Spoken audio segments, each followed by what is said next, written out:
yang lain. Assalamualaikum warahmatullahi wabarakatuh.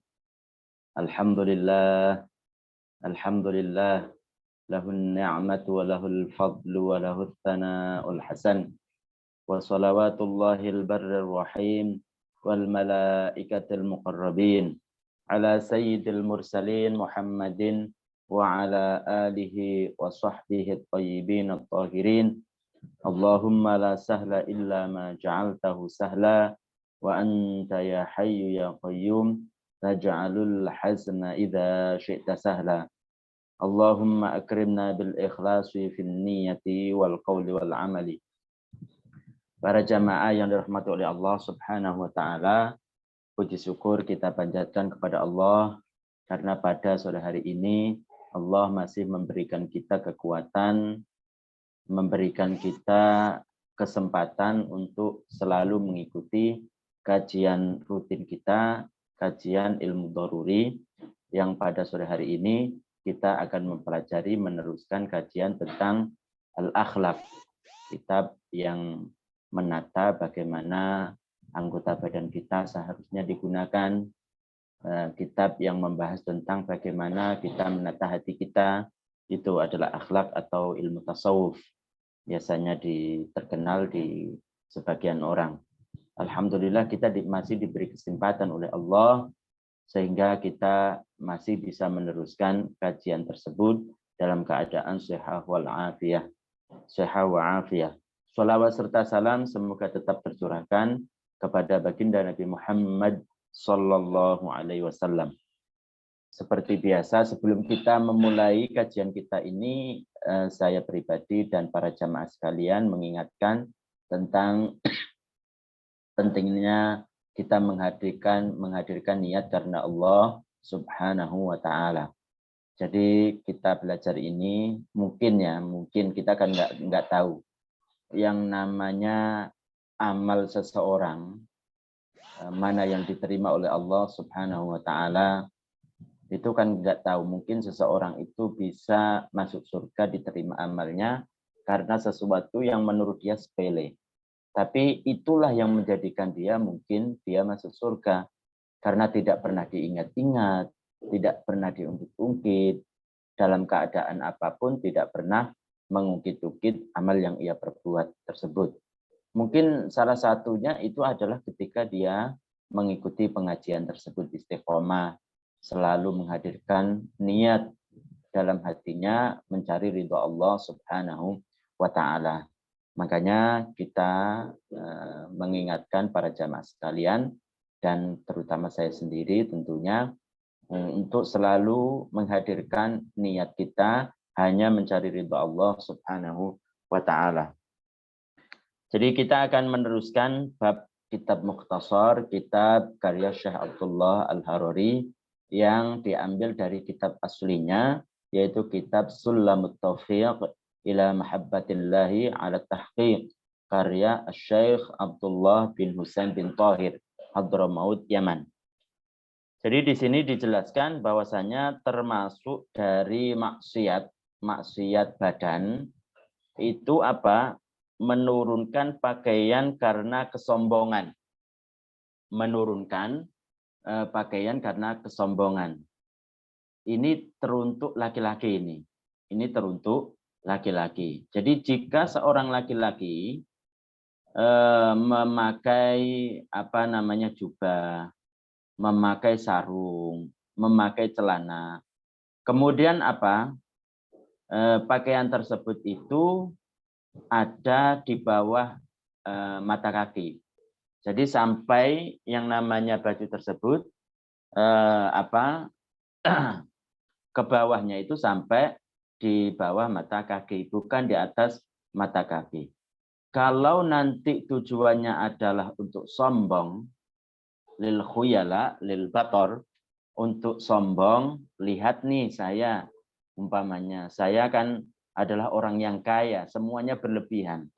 Tujuannya itu supaya dia itu dianggap bahwasanya dia adalah orang yang kaya dan lain sebagainya, maka itu adalah haram. Itu namanya isbal yang diharamkan.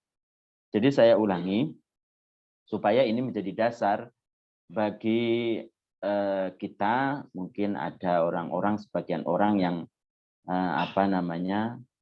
pakaiannya itu di atas mata kaki. Tapi ketika melihat yang lain tersebut itu berpakaian di bawah mata kaki, kata dia haram, ini bukan sesuatu yang dikerjakan oleh Nabi Shallallahu Alaihi Wasallam. Kita katakan bahwasanya ini masih diperinci, tidak langsung mutlak haram. Yang haram itu apabila ada seseorang memakai jubah, ada seseorang memakai celana, ada orang memakai sarung, sampai ke bawah mata kaki, tujuannya adalah sombong. Tujuannya itu adalah sombong. Maka ini haram. Tapi kalau tidak tujuan sombong, seperti orang yang biasa kita lakukan, maka itu adalah hukumnya makruh. Maka itu hukumnya makruh. Bagi laki-laki memakai pakaian sampai di bawah mata kaki, maka kalau tidak tujuannya sombong, bukan karena tujuan ingin menyombongkan diri kepada orang lain dan lain sebagainya, maka itu hukumnya makruh. Karena itu sesuai dengan hadis Nabi Shallallahu Alaihi Wasallam. Katanya izaratul mu'min illattisafi saqaihi. Jadi sarungnya orang mukmin itu sampai batas betisnya, sampai separuh dari kaki tersebut, sampai betis di atas mata kaki itu. Jadi sunnahnya begitu. Sunnahnya adalah bagi laki-laki, bukan perempuan. Kalau perempuan kita tahu sendiri kan, kalau perempuan itu auratnya itu semua badan. Semua badan, bahkan katanya kalau sampai umpamanya sampai sampai kaki masih kelihatan, umpamanya tidak pakai, namanya sekarang modelnya kan ada namanya kaos kaki kan, itu kan bagus sekali untuk menutup aurat. Kalau dulu kan nggak ada, maka kalau dulu itu sampai kaki bawah. Tapi ketika berjalan itu kan nanti berjalan itu nanti kelihatan tumitnya, bagian kaki bawah, maka maka ditambah, kata Nabi Shallallahu Alaihi Wasallam. Karena karena semua badan perempuan itu adalah aurat. Karena semua badan perempuan itu adalah aurat. Saking supaya bisa menutup aurat semuanya, ketika pakaian perempuan tersebut sudah sampai arah bawah kaki bagian bawah, tapi ketika dibuat jalan itu nanti kelihatan kaki bagian bawah, tumitnya dan lain sebagainya, itu bisa ditambahkan. Nah, untungnya sekarang kan ada yang lebih mudah. Apa itu? Kaos kaki. Sehingga meskipun tidak ditambah, tadinya sudah sampai kaki bagian bawah, kemudian habis itu dibuat jalan itu kelihatan, kemudian ditambah dia memakai dengan kaos kaki sehingga tidak kelihatan. Nah, jadi itu auratnya perempuan. Jadi semua badan kecuali telapak tangan dan wajah. Itu adalah auratnya perempuan. Ini yang kita bicarakan adalah laki-laki. Jadi kalau laki-laki itu sunnahnya memakai pakaian sampai ke betis, hanya sampai ke betis, di atas mata kaki. Kalau umpamanya laki-laki tersebut itu memakai pakaian sampai ke bawah mata kaki, melewati mata kaki, bagaimana? Itu dilihat nanti tujuannya itu untuk sombong atau tidak. Kalau untuk sombong seperti orang-orang yang terdahulu, maka itu hukumnya haram. Maka itu hukumnya haram. Tapi kalau tidak, maka itu hukumnya makruh. Maka itu hukumnya makruh. Yakni menurunkan dari mata kaki untuk membanggakan diri, supaya dia dikatakan orang yang terkenal, orang yang kaya umpamanya. Kemudian yang berikutnya termasuk dari maksiat badan itu adalah menggunakan pacar. Menggunakan pacar daun inai di kedua tangan dan kedua kaki bagi seorang laki-laki tanpa ada kebutuhan. Jadi mungkin sebagian jamaah belum ada yang tahu ya. Biasanya di desa itu ada daun itu daun inai. Daun yang kalau dihancurkan kemudian dikasih air, begitu kan kayak seperti buat adonan begitu. Kemudian ditaruh di kuku, ditaruh di kulit, ditaruh di tangan, itu nanti berwarna. Itu adalah berwarna. Lah, bagi laki-laki itu haram. Kenapa? Karena tasyabbuhun bin nisa. Karena itu menyerupai perempuan. Kalau perempuan, ya boleh. Kalau perempuan itu boleh. Kecuali kalau laki-laki tersebut memakainya itu karena ada keperluan. Seperti dia datang ke dokter. Tangannya itu penuh dengan gatal. Kemudian kata dokter, ini sembuhnya ini dengan pacar ini. Ini bisa sembuh karena kamu menggunakan pacar. Maka kalau kata dokter mengatakan seperti itu, karena ada keperluan, maka itu boleh. Maka memakai pacar tujuannya untuk mengobati itu boleh. Jadi asalnya kalau seorang laki-laki memakai pacar, daun, kalau tanpa ada hajat, tanpa ada keperluan, maka itu haram. Karena apa alasannya? Tasyabbuhun bin nisa. Karena itu menyerupai perempuan. Begitu. Tapi kalau perempuan boleh. Dan itu pacar tersebut itu bukan menutupi bukan berbentuk lempengan, hanya sekedar warna. Jadi bisa hilang itu, bisa hilang dengan air dan lain sebagainya. Artinya kalau dia perempuan tersebut itu wudhu, maka airnya itu bisa datang ke kulit, bisa sampai ke kulit. Artinya tidak menghalangi datangnya air ke kulit. Bisa untuk bisa untuk berwudu, begitu. Seperti halnya obat merah. Obat merah itu kan sama dengan pacar. Artinya dia bukan berbentuk lempengan, bukan menghalangi datangnya air ke kulit. Artinya sah kalau orang tersebut pakai pacar tanpa harus dihilangkan airnya tersebut itu nyampe ke kulit. Jadi bukan sesuatu yang menghalangi datangnya air ke kulit. Jadi ini yang diharamkan itu bagi laki-laki, bukan perempuan. Nanti pertanyaannya ya. Jadi itu ya, memakai pacar untuk laki-laki, kalau tanpa ada hajat, seperti tadi contohnya hajatnya tersebut, maka itu hukumnya haram. Tapi kalau bagi perempuan, itu hukumnya boleh. Itu hukumnya boleh. Kemudian yang berikutnya adalah menghentikan di tengah jalan sesuatu yang wajib tanpa uzur. Termasuk sesuatu yang dianggap maksiat yang dilakukan oleh badan adalah memutus di tengah jalan sesuatu yang wajib apapun itu. Kalau tanpa ada uzur, tanpa ada alasan yang dibenarkan oleh syara. Sholat, puasa, itu kan. Puasa Ramadan maksudnya. Puasa Ramadan, sholat 5 waktu, kemudian haji, kemudian umroh. Nanti ada pengecualian meskipun sunat, haji dan umroh itu tidak boleh.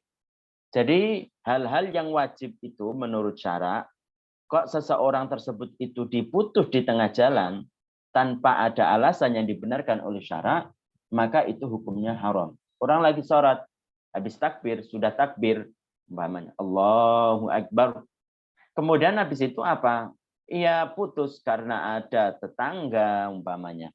Ada tetangga manggil-manggil, bukan sesuatu yang darurat, atau karena pakaiannya itu terkena hujan, itu kan bukan sesuatu yang seandainya dia tinggalkan itu kan bisa-bisa saja. Dia putuskan di tengah jalan, maka itu hukumnya haram. Begitu juga halnya dengan puasa. Puasa Ramadan, lagi puasa Ramadan bukan karena sesuatu alasan yang dibenarkan oleh syara, Kalau puasa yang wajib itu kan di antara udzur-udzur syara itu kan seperti safar dengan ketentuan-ketentuannya, syarat-syaratnya menurut Syafi'iyah. Di antaranya itu kan begitu. Kemudian apa namanya? Di antaranya adalah juga sakit nanti dengan ketentuan-ketentuan yang berlaku bagi orang yang sakit yang boleh untuk memutus puasa. Itu kan menurut Syafi'iyah. Jadi sesuatu yang menjadi alasan supaya dia tidak meneruskan perkara yang wajib dan itu dibenarkan oleh syara, kalau ia putuskan maka itu tidak dosa orang tersebut. Dia haji, sudah ihram, sudah memulai haji, kemudian diputus, digagalkan di tengah jalan, itu juga berdosa. Kecuali kalau ada uzur, kecuali kalau ada hajat, uzur yang dibenarkan oleh syara. Ketika sholat, dia punya anak kecil. Kalau umpamanya dia nggak membatalkan sholat, anak kecil itu nanti dia jatuh dari lantai, jatuh dari umpamanya, apalagi masuk sumur umpamanya, atau dia masuk ember yang ada airnya ya karena masih bayi. Maka kalau karena uzur tersebut, apalagi orang yang di desa kan, biasanya dia itu kalau masak itu pakai kayu bakar, itu kan berbahaya bagi anak kecil. Kalau dia itu musolanya itu dekat dengan tempat masak dan lain sebagainya, sekira ketika dia itu mempunyai anak kecil ketika sholat dan anak kecil itu berbahaya mendekat ke arah api dan lain sebagainya, dia melihatnya, boleh bagi dia untuk membatalkan sholat tersebut meskipun itu adalah sholat fardu, meskipun itu adalah sholat zuhur, asar, maghrib, isya, ataupun subuh. Karena dia memutuskan perkara yang wajib, karena ada uzur, karena ada sebab yang dibenarkan oleh syara. Jadi ingat itu. Jadi apapun perkara yang wajib, kalau ia putus di tengah jalan, tanpa ada alasan yang dibenarkan oleh syara, maka dia berdosa. Maka dia berdosa. Kemudian yang berikutnya adalah memutus ibadah haji dan umrah sunnah. Begitu juga yang sunnah, kalau ia putuskan di tengah jalan tanpa ada uzur yang dibenarkan, maka juga tidak boleh. Maka tidak boleh jadi dosa. Apa itu? Haji dan umroh. Tertentu pada haji dan umroh. Kalau yang tadi, kalau yang sholat, seandainya dia sunnah sholatnya, kalau yang tadi puasa, seandainya puasanya itu sunnah, meskipun tanpa ada alasan yang dibenarkan oleh syara, dia memutus di tengah jalan, maka apa? Maka tidak berdosa bagi dia. Ada orang sholat wajib, umpamanya sholat fardu. Sholat fardu, dia membaca takbir, sholat sendiri, sholat duhur umpamanya. Kemudian apa? Kemudian dia melihat ada seseorang berjamaah, karena dia mengerti fadilah orang yang sholat jamaah dengan persyaratan-persyaratan dan rukun-rukun yang dipenuhi, bahwasanya fadilah keutamaan orang yang sholat jamaah adalah lebih banyak pahalanya, ukuran itu 25 kali, selisihnya itu 25 derajat. Sholatul jama'ati afdhalu min sholatil fadhi bi khamsin wa ishrina darajah, kata Nabi sallallahu alaihi wasallam. Karena tidak ingin memutuskan atau tidak ingin ketinggalan, tidak ingin dia kehilangan fadilah sholat jamaah, ketika dia sholat duhur, dia dalam hatinya meniatkan dirubah sholat tersebut menjadi sholat sunnah. Ya, sholat zuhur itu kan 4 rakaat.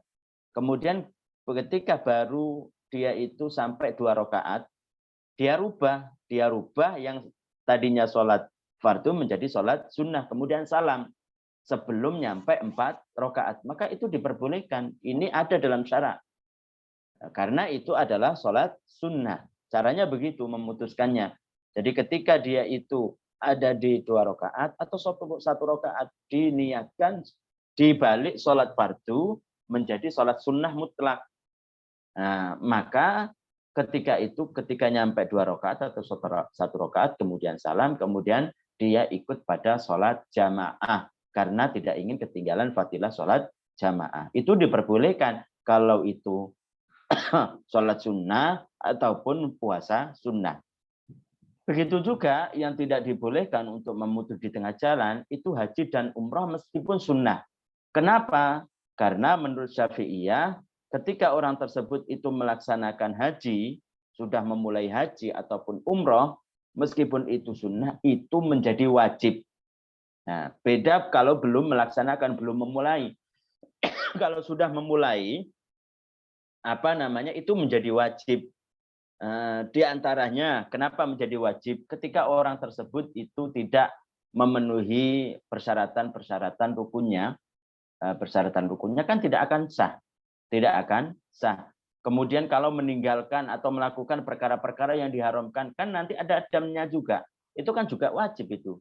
Artinya ketika dia itu masuk dalam ibadah haji ataupun umroh, meskipun itu sunnah, seperti umpamanya, nanti dijelaskan dalam bab haji, syarat kewajiban supaya dikatakan haji itu wajib bagi seseorang, diantaranya dia adalah mukallaf.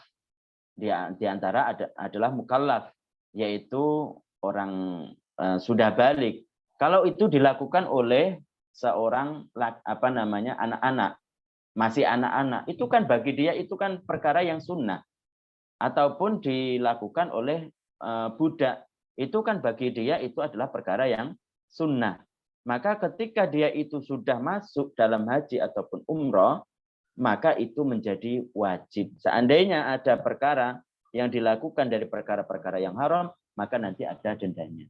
Jadi menurut Syafi'iyah, perkara yang sunnah, yang apabila ia putus di tengah jalan, itu akan berdosa, itu pada haji dan umroh. Kalau sholat yang sunnah, ataupun puasa yang sunnah, dia itu memutus di tengah jalan, maka itu tidak berdosa. Kemudian yang berikutnya adalah meniru gerak-gerik seorang muslim untuk meremehkannya. Meniru gerak-gerik orang yang muslim untuk meremehkannya. Dalam pembicaraan umpamanya. Dalam masalah gaya bahasa. Ketika ada seseorang muslim menirukan gerak-gerik muslim yang lain. Tujuannya untuk meremehkan lenggak-lenggok badan, dan lain sebagainya, cara berjalan dan lain sebagainya. Menirukan hal itu tujuannya adalah untuk meremehkan, bukan untuk karena dia itu mempunyai keistimewaan, karena dia itu kagum dengan orang yang lain. Kayak seperti umpamanya ketika orang berpidato kemudian gaya bahasanya itu seperti Zain MZ. Dia itu ketika memakai bahasa gaya Zain MZ, dia itu tujuan meremehkan apa? Karena kagum. Karena kagum. Kalau karena kagum, maka itu tidak berdosa. Kalau karena kagum, itu tidak berdosa. Yang tujuannya itu adalah meremehkan, itu yang berdosa. Apapun gerak-gerik seseorang, kalau menirukan muslim yang lain, tujuannya adalah untuk meremehkan, maka itu berdosa. Para jamaah sekalian, coba lihatlah ini. Bagaimana Islam itu mengatur antara satu muslim dengan muslim yang lain. Sampai yang namanya gerak-gerik itu diatur juga. Kalau kita menerapkan seperti ini di antara kita, di antara satu kampung, semuanya orang muslim, bagaimana indahnya kampung tersebut, itu didasari dengan ilmu agama, yang tidak ada namanya saling mengejek, tidak ada namanya saling dendam dan lain sebagainya, karena dia tahu bahwasanya dalam Islam itu nanti berdosa kalau dilakukannya. Jadi sekali lagi para jamaah sekalian, termasuk dari maksiat badan adalah menirukan gerak-gerik orang lain, orang muslim yang lain, tujuannya adalah melecehkan. Kemudian yang berikutnya adalah mencari-cari keburukan orang lain. Na'udzubillah, ini yang banyak.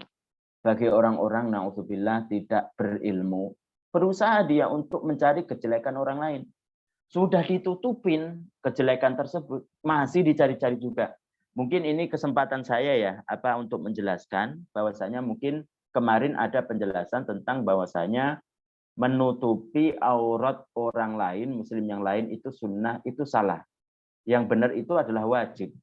Mungkin pada waktu itu saya kurang konsen. Saya ulangi lagi, menutupi kesalahan, keburukan orang lain itu adalah perkara yang harus dan wajib, bukan sunnah.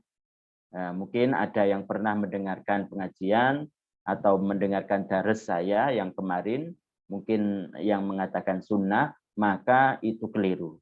Itu keliru. Yang benar itu adalah wajib, kecuali karena sesuatu yang diperbolehkan dalam syarak.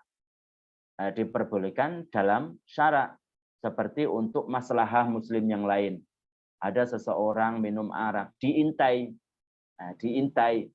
supaya orang tuanya bisa mengawasinya, supaya orang tuanya bisa menasehatinya, karena dia berada di rumah ini umpamanya. Maka kalau seperti itu ya diperbolehkan. Jadi termasuk dari maksiat badan. Maksiat badan itu adalah mengumbar ataupun mencari-cari keburukan orang lain. Jadi ini namanya tajassus. Dalam hadis disebutkan wala tajassasu wala tahassasu wala tahasadu wala tadabaru wa kunu wala tanafasu wala tadabaru wala tahasadu wa kunu ibadallahi ikhwana. Jadi janganlah kalian saling saling mencari kejelekan satu sama lain. Jangan, tidak boleh. Jangan sampai di antara kalian orang muslim berlomba-lomba untuk mencari dunia. Ini punya mobil, bagaimana dia berusaha untuk mencari di atasnya lagi. Berusaha untuk mencari dunia supaya bisa membeli pesawat umpamanya. Ini lagi pingin lebih tinggi lagi, cari apa di atas pesawat itu. Kalau sekarang modelnya kan ada taksi ataupun motor yang seperti pesawat umpamanya. Dia berlomba-lomba untuk lebih di atas yang berurusan dengan dunia. Itu tidak boleh. Itu tidak boleh. Kemudian janganlah kalian itu saling hasud. Janganlah kalian orang-orang muslim saling dengki satu sama lain. Wong sama-sama muslim, apa yang harus didengkikan? Perkara dunia semuanya tidak akan dibawa. Bahkan yang akan ia bawa itu adalah perkara dunia yang ia gunakan untuk akhiratnya. Ketika dia punya uang, disedekahkan untuk perkara yang baik, untuk menyumbang pembangunan masjid, untuk menyumbang pembangunan musola, untuk menyumbang pembangunan ma'had, yaitu pondok, yang pondok tersebut milik orang-orang yang memperjuangkan akidah Ahlussunnah wal Jamaah. Itu kan dunia yang dipergunakan untuk akhiratnya, maka itu ya baik. Jadi tidak boleh kita itu saling dengki. Wala tadabaru, dan janganlah kalian itu saling membelakangi. Janganlah kalian itu saling membelakangi. Artinya ketika orang tersebut itu satu kerabat biasanya kenal baik, menyapa, kok tidak menyapa umpamanya. Nanti dijelaskan di sini terusannya. Tidak menyapa, saling membelakangi, tidak mau bertemu. Tidak mau bertemu karena ada permusuhan di dalam hatinya. Karena ada sifat jelek yang ia ikut godaan setan, yaitu dengki dan lain sebagainya.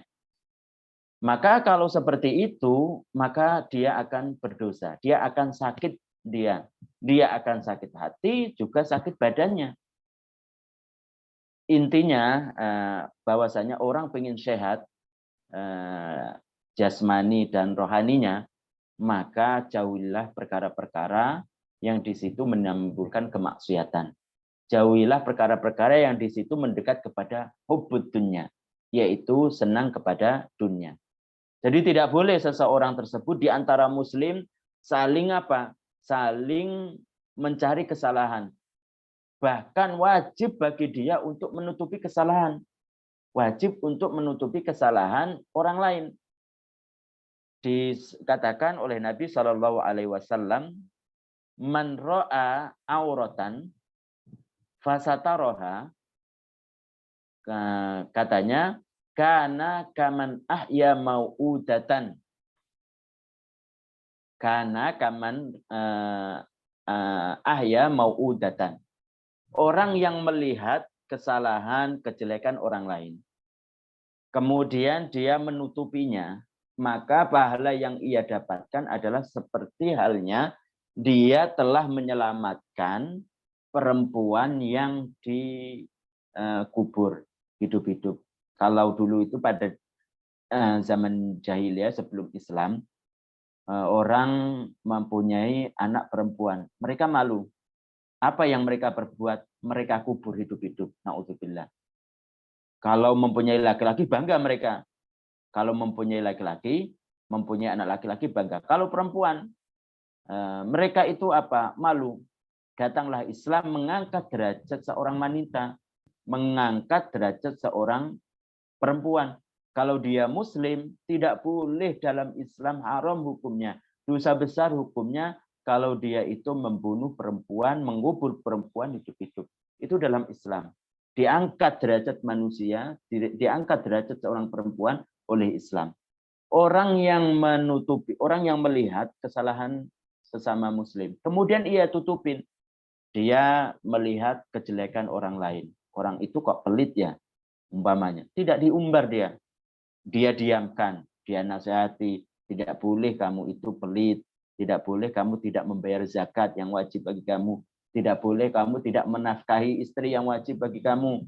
Dinasihati seperti itu, bukan diumbar-umbar, bukan diomongin kepada saudaranya, diomongin kepada orang lain, sehingga setan mempunyai bahagia setan tersebut karena orang tersebut itu sudah mengumbar aurat muslim yang lain. Na'udzubillah. Maka hal seperti itu adalah berdosa. Para jamaah sekalian. Jadi kita jangan sampai mengumbar aurat orang lain. Kecuali mengumbar kesalahan, kejelekan orang lain. Kecuali karena kemarin kita jelaskan ada kesalahan yang dilakukan oleh orang lain, tapi tujuannya supaya dia jera. Kemudian diomongin kepada siapa umpamanya. Jangan dekat-dekat orang ini karena dia pemabuk umpamanya. Tidak sudah dinasihati berapa kali dia tidak jera. Akhirnya apa? Jalan terakhir diomongin kepada orang supaya orang-orang tersebut itu apa? Supaya orang-orang tersebut itu tidak mendekat dengannya, supaya tidak terpengaruh dengannya. Gitu. Jadi tidak boleh para jamaah sekalian ingat-ingat, terutama maaf ya, ini yang bagian perempuan biasanya, tidak boleh perempuan dengan perempuan lain atau perempuan dengan laki-laki yang sama muslim itu apa? Saling membuka aurat, saling membuka kejelekan-kejelekan.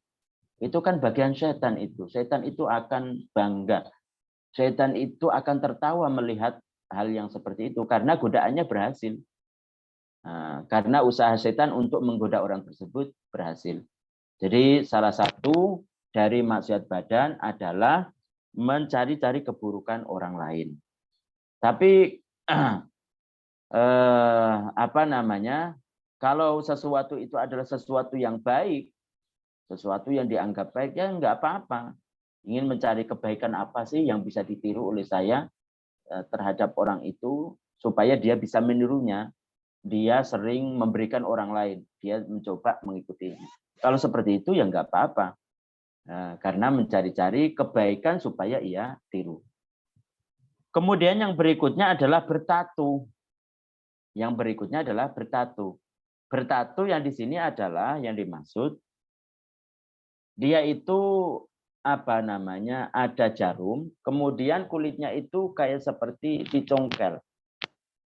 Dicongkel, kemudian diisi dengan pewarna yang sudah disiapkan. Bagi orang-orang yang bertato itu itu udah kenal yang namanya itu sesuatu yang ditaburkan dalam untuk menjadi tato itu. Itu tidak boleh. Jadi mengambil jarum, kemudian nanti digaris, umpamanya tangannya dan lain sebagainya, kemudian ditabur dengan bubuk, yang bubuk itu khusus untuk supaya memberikan warna. Itu kan tato itu haram dalam Islam, haram dalam kitab-kitab ulama. Tidak boleh orang tersebut akan melakukan maksiat kalau orang tersebut mengerjakan tato. Jadi menggambar dirinya dengan apa begitu. Jadi dengan cara itu tadi. Tapi kalau sekedar pewarna kemarin seperti tadi, pacar bukan tato, itu yang diperbolehkan pada wanita, bukan laki-laki. Kemudian yang berikutnya adalah tidak bertegur sapa terhadap seorang muslim lebih dari 3 malam. 3 hari, 3 malam tidak bertegur sapa karena ada permusuhan. Jadi ketika bertemu, berpapasan, dia tidak bertutur sapa. Tidak mengucapkan salam dan lain sebagainya. Karena ada permusuhan. Ketika bertemu dia tidak bertutur sapa, tidak menyapanya dengan mengucapkan salam dan lain sebagainya. Itu hukumnya haram. Sampai lewat 3 malam. Maka itu hukumnya berdosa dia. Kecuali kalau dia itu tidak menyapa seseorang yang pernah ia kenal ketika berpapasan, kenal dia. Kemudian apa? Karena dia terkenal dengan pemabuk, karena dia terkenal dengan kemaksiatannya, sehingga dia tidak mau menyapanya. Dia mengatakan kepada orang tersebut bahwasanya saya tidak akan menyapa kamu. Saya tidak akan menyapa kamu meskipun sampai mati kalau kamu tidak segera bertobat dari mabuk. Meskipun sampai meninggal seperti itu adalah uzur. Itu adalah sesuatu yang boleh. Itu sesuatu yang boleh sampai benar-benar dia jera dari perbuatan maksiat. Jadi tujuannya dia tidak menyapa kepada orang lain, orang yang sudah dikenal maksudnya, orang yang sudah dikenal dari orang muslim, itu tujuannya adalah supaya dia jera dari perbuatan maksiat. Kalau seperti itu, maka itu diperbolehkan. Maka itu diperbolehkan. Tapi kalau bukan karena itu, bukan seperti semacam itu, maka itu haram.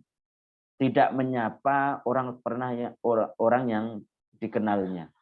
Orang itu kan terasa ya, orang ketika berpapasan, kemudian dia tidak menyapa. Kayak seperti saya dengan salah satu jamaah, pernah kenal umpamanya. Ketika berpapasan, bertemu, tidak menyapa sama sekali, tahu dia bukan karena disibukkan dengan yang lain. Sengaja dia tidak menyapa, tanpa ada unsur-unsur yang telah kita sebutkan. Itu kan orang terasa, salah apa ya saya? Kan begitu. Maka itulah yang menjadikan nanti orang tersebut itu apa? Menjadikan orang tersebut berdosa. Tidak menyapa antara satu muslim dengan yang lain lebih daripada 3 malam. Lebih daripada 3 malam. Nah nanti kalau umpamanya orang tersebut itu bertemu sudah berdosa kan, kemudian nanti bertemu lagi dan menyapa dengan mengucapkan salam assalamualaikum, maka nanti dosa-dosanya tadi, dosa-dosa tidak menyapa karena ada sesuatu dalam hatinya, maka itu akan terangkat, akan dihapus oleh Allah Subhanahu wa taala dengan menyapanya, dengan mengucapkan salam dan lain sebagainya. Kemudian yang berikutnya adalah duduk-duduk bersama seorang ahli bid'ah atau fasik untuk menemaninya dalam kefasikan. Ahli bid'ah itu, jadi ahli bid'ah itu ada kalanya ahli bid'ah yang sampai bid'ahnya itu pada derajat kekufuran, ada yang bid'ah itu fasik, artinya masih muslim, tapi dia berbuat dosa besar. Begitu. Jadi ada namanya bid'ah itu bid'ah keyakinan, ada bid'ah itu bid'ah amaliyah. Ada bid'ah itu adalah bid'ah keyakinan, ada bid'ah amaliyah. Bid'ah keyakinan ini itu ada bid'ah yang sampai menjadikannya kekufuran, ada yang tidak menjadikannya kekufuran. Maka orang-orang yang duduk bersama orang-orang ini, orang-orang yang bid'ah, yang bid'ahnya itu sampai kekufuran atau tidak sampai kekufuran, itu tidak boleh. Seperti apa yang sampai kekufuran itu? Kita sudah tahu kan, belajar ilmu akidah. Seperti orang yang meyakini Allah Ta'ala duduk di atas arsy. Seperti orang yang meyakini Allah Subhanahu wa Ta'ala katanya lemah. Seperti yang mengatakan meyakini Allah Subhanahu wa Ta'ala setelah menciptakan manusia tidak kuasa lagi, kuasanya itu diberikan kepada manusia. Itu adalah bid'ah yang menyampaikan dia ke derajat kekufuran.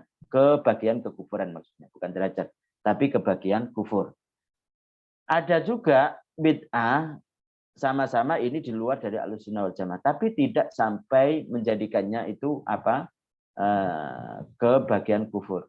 Tidak menjadikannya dia itu terjerumus dalam kekufuran. Seperti bid'ahnya orang-orang yang meyakini bahwasanya Allah itu tidak bisa dilihat di akhirat nanti. Itu kan sesuatu yang dianggap bid'ah. Itu pemahaman di luar Ahlussunnah wal Jamaah. Tapi kata para ulama itu tidak menjadikan orang tersebut keluar dari Islam.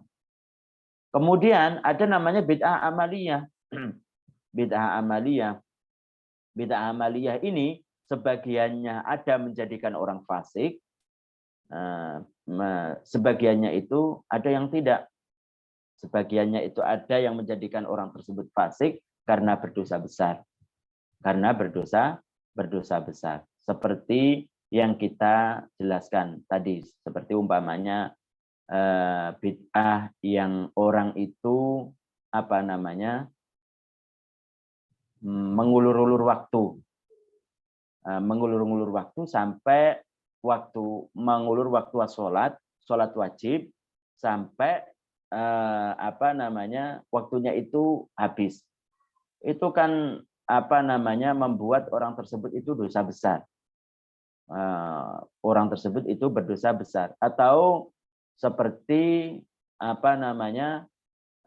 ghosh, menipu, jual beli, kemudian habis itu dia berbuat menipu kepada calon pembeli dengan meletakkan sesuatu yang bagus, barang-barang yang bagus di atas, kemudian yang jelek itu di bawah. Itu salah satunya. Jadi tidak boleh orang tersebut ikut-ikutan duduk bersama orang yang pelaku bid'ah. Baik bid'ahnya itu sampai kepada kekufuran atau tidak. Nah, kemudian yang berikutnya adalah memakai emas. Termasuk dari maksiat badan itu adalah memakai emas, perak dan sutra atau sesuatu yang sebagian besar berat bahannya dari sutra. Bagi orang laki-laki balik kecuali cincin perak. Jadi termasuk dari maksiat badan itu adalah memakai emas. Bagi laki-laki, kalau perempuan diperbolehkan. Kalau perempuan itu diperbolehkan.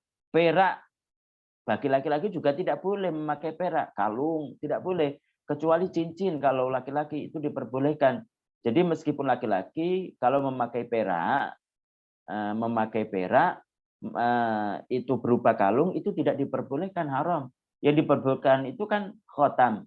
Yang diperbolehkan itu adalah cincin. Kenapa tujuannya tidak diperbolehkan untuk laki-laki? Karena biasanya orang yang miskin itu ketika melihat ketimpangan itu kan sakit. Ketimpangan ini kok kekurangan, tidak pernah dibantu, tapi dia itu memakai kemewahan-kemewahan. Jadi sakit hati orang miskin tersebut. Nah, begitu juga kalau dia memakai pakaian yang terdiri dari bahan sutra ataupun dicampur sutra dengan yang lain, tapi bahan sutra lebih banyak ukurannya daripada bahan yang lain, maka itu juga tidak diperbolehkan. Bagi siapa? Bagi laki-laki yang balik. Bagi laki-laki yang balik. Kalau belum balik itu diperbolehkan. Ulama mengatakan diperbolehkan. Kecuali cincin perak. Cincin terbuat dari perak. Maka itu diperbolehkan. Para jamaah sekalian, mungkin itu yang bisa disampaikan untuk hari ini. Semoga apa yang disampaikan ini sesuatu yang bermanfaat bagi kita. Sekali lagi, kita tidak akan bisa melakukan perkara yang wajib kecuali kita benar-benar tahu itu adalah perkara yang wajib. Bagaimana kita mengetahui? Yaitu dengan belajar. Dan kita tidak bisa menjauhi perkara-perkara yang dilarang kalau kita tidak tahu mana itu yang dilarang. Nah, kita mengetahui mana itu yang dilarang itu adalah dengan belajar. Sebelum kita akhiri, akan saya buka dulu pertanyaan-pertanyaan.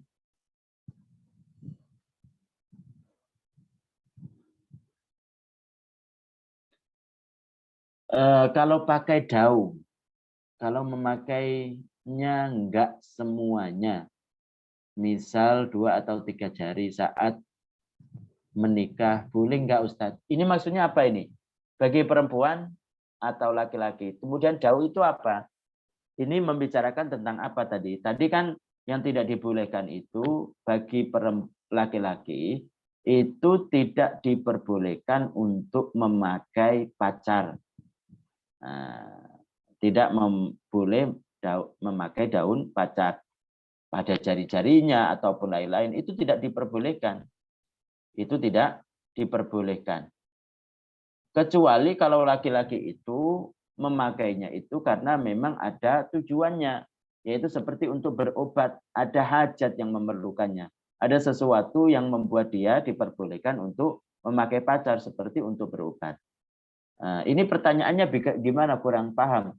Kalau memakainya enggak semuanya, ini laki-laki ataupun perempuan. Meskipun kalau laki-laki, meskipun hanya 2 atau jari digunakan atau memakai pacar pada 2 jari ataupun 3 jari, kalau tanpa ada alasan yang dibenarkan tetap tidak boleh, tetap tidak boleh. Kalau pakai daun paca bagi laki-laki untuk acara pernikahan, apakah ini termasuk kebutuhan Ustadz seperti dilakukan sebagian suku? Itu bagaimana umumnya di situ? Bagaimana umumnya? Memang di situ apa namanya bisa pakai laki-laki dan perempuan atau memang khusus perempuan? Kenapa tidak diperbolehkan tadi? Karena itu pacar tersebut itu khusus perempuan. Dia itu haram menggunakannya karena menyerupai perempuan. Kalau seperti ini di daerah tersebut bagaimana? Apakah di situ memang laki-laki dan perempuan memang pakai atau gimana? Saya kurang tahu. Pak Ustadz, kalau sedang sholat fardu setelah selesai takbiratul ihram, ia batalkan hanya karena ia ingin memulai kembali sholatnya dengan bersiwak terlebih dahulu. Bagaimana? Tidak boleh itu. Tidak boleh memutuskan fardu hanya perkara yang sunnah. Tidak boleh. Kecuali kalau dia sudah takbiratul ihram kemudian dia ragu. Dalam bab sholat itu kan dia sudah takbiratul ihram tapi ragu apakah dia sudah niat pada waktu takbiratul ihram atau belum. Maka ragu seperti itu, maka langsung dia putuskan kemudian memulai takbiratul ihram lagi. Jadi tidak boleh seperti itu. Dia sudah takbiratul ihram kemudian karena belum siwak dia putuskan, tidak boleh. Laki-laki bisa atau tidak pakai cincin permata. Cincin permata. Permata itu beda dengan emas ya, beda dengan perak. Beda dengan emas atau beda dengan perak. Saya nggak tahu itu permata itu yang bagaimana. Mungkin bisa nanti ditanyakan lagi. Permata itu yang bagaimana? Saya kurang tahu permata itu emas atau perak. Yang di sini kan yang tidak diperbolehkan itu adalah emas dan perak, kecuali perak yang berupa cincin yang dikhususkan untuk laki-laki. Mungkin itu saja yang bisa disampaikan. Semoga bermanfaat. Saya akhiri. Assalamualaikum warahmatullahi wabarakatuh. Kita baca tahlil sekali. La ilaha illallah. Allahumma sholli ala Muhammad. Rabbighfirli wa liwalidayya wal mu'minina wal mu'minat. Bentar.